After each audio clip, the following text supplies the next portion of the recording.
ಆಂಜನೇಯನ ಮೈ ತುಂಬ ಸಿಂಧೂರ ತುಂಬಿಕೊಂಡಿತ್ತು. ಸಿಂಧೂರ ಅವನ ಬೆರಳ ತುದಿಯಿಂದ ತೊಟ್ಟಿಗ್ತಾ ಇತ್ತು. ಅಷ್ಟು ಸಿಂಧೂರವನ್ನ ಮೈ ಮೇಲೆಲ್ಲ ಚೆಲ್ಕೊಂಡ್ ಬಿಟ್ಟಿದ್ದ.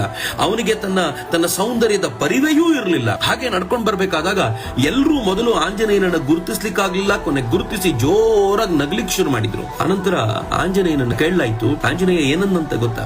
ಒಂದು ಹನಿ ಸಿಂಧೂರ ಇಟ್ಕೊಂಡಿದ್ದಕ್ಕೆ ರಾಮ ಸೀತೆಯೊಂದಿಗೆ ಯಾವಾಗ ಬೇಕಿದ್ರು ಏಕಾಂತದಲ್ಲಿ ಇರಬಹುದು ಅಂತ ಆದ್ರೆ ನಾನ್ ನೋಡಿ ಈಗ ಮೈ ತುಂಬಾ ಸಿಂಧೂರವನ್ನು ಬಳಕೊಂಡಿದ್ದೀನಿ, ನನ್ ಜೊತೆ ರಾಮ ಯಾವಾಗ್ಲೂ ಇರಬಹುದಾ ಇನ್ಮೇಲೆ ಅಂತ ಬಹಳ ಭಾವುಕನಾಗಿ ತುಂಬಾ ಇನ್ನೋಸೆಂಟ್ ಆಗಿ ಪ್ರಶ್ನೆ ಮಾಡಿದರೆ ಎಲ್ಲರ ನಗು ಜೋರಾಯ್ತು ಇದನ್ನು ಕೇಳಿ. ಆದ್ರೆ ಭರತನ ಕಣ್ಣಲ್ಲಿ ನೀರು ಬರ್ತಿತ್ತಂತೆ. ಯಾಕೆ ಅಂತ ಶತ್ರುಘ್ನ ಕೇಳ್ತಾನೆ, ಯಾಕಣ್ಣ ಅಳ್ತಿದ್ಯಾ ಅಂತಂದ್ರೆ ಭರತ ಹೇಳ್ತಾನೆ, ನೋಡು ಅವನು ರಾಮನ ಭಕ್ತಿ, ಒಂದು ಹನಿ ಸಿಂಧೂರ ಇಟ್ಕೊಂಡಿದ್ದಕ್ಕೆ ಅವನ ಜೊತೆ ಏಕಾಂತ ಇರಬಹುದು ಅಂತ ಸೀತೆಯೊಂದಿಗೆ ಅವನು ಭಾವಿಸೋದಾದ್ರೆ ರಾಮ ಸೀತೆಯರ ಏಕಾಂತದ ಕುರಿತಂತೆ ತನಗಾಗಿ ಎಂತ ಭಕ್ತಿ ಭಾವವನ್ನ ತುಂಬಿಕೊಂಡು ಮೈ ತುಂಬಾ ಸಿಂಧೂರವನ್ನ ಬಳಕೊಂಡು ಬಂದ್ಬಿಟ್ಟಿದ್ದಾನಲ್ಲ ಅಂತ. ಈಗ್ಲೂ ಕೂಡ ಆಂಜನೇಯನಿಗೆ ಮೈ ತುಂಬಾ ಸಿಂಧೂರ ಬಳಿತಾರೆ. ಯಾಕೆ ಅಂತಂದ್ರೆ ರಾಮ ಮತ್ತು ಅವನು ಏಕಾಂತದಲ್ಲಿ ಸದಾ ಇರಲಿ ಅನ್ನೋ ಕಾರಣಕ್ಕೆ. ನಾವು ಹಣೆಗೆ ಈ ಕುಂಕುಮವನ್ನು ಇಟ್ಕೊಳ್ತೀವಿ, ಸಿಂಧೂರವನ್ನು ಇಟ್ಕೊಳ್ತೀವಿ. ಯಾಕೆ ಗೊತ್ತೇನು? ಅದು ಸೈನ್ಸ್ ಎಲ್ಲ ಪಕ್ಕಕ್ಕಿಟ್ಟು ನೀವು ಭಾವುಕವಾಗಿ ನೋಡೋದಾದ್ರೆ ಸದಾಕಾಲ ಭಗವಂತನೊಂದಿಗೆ ಏಕಾಂತದಲ್ಲಿ ಯಾವಾಗ್ಲೂ ಅವನೊಂದಿಗೆ ಅನುಸಂಧಾನ ಮಾಡ್ತಾ ಇರುವಂತಾಗ್ಲಿ ಅಂತ. ಏನ್ ಚೆನ್ನಾಗಿದೆಯಲ್ವಾ?